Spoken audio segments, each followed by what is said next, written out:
नमस्कार दर्शक बंधु, आज आम किसी गुरुत्वपूर्ण जीके उपर नजर पकाइबा।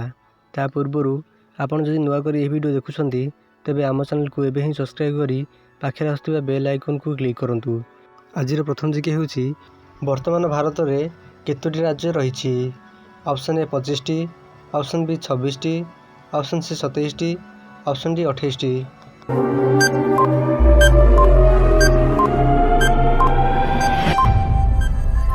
यार सठिक आंसर होउची ऑप्शन डी 28टी। वर्तमान भारत में 28टी राज्य रही।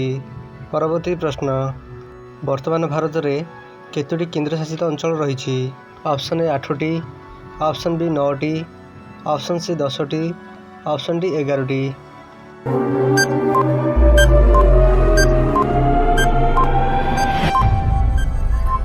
यार सठिक आंसर होउची ऑप्शन ए 8टी।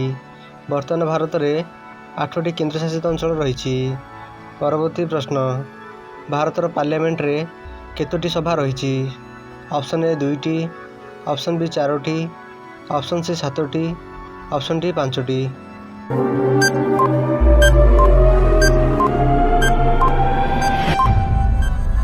यार सठिक आंसर होउची ऑप्शन ए 2टी। भारतर पार्लियामेंट रे 2टी सभा रही, जेपरिक लोकसभा एवं राज्यसभा। परवर्ती प्रश्न, लोकसभार सभ्य संख्या केते? ऑप्शन ए 380 जन, ऑप्शन बी 445 जन, ऑप्शन सी 520 जन, ऑप्शन डी 540 जन।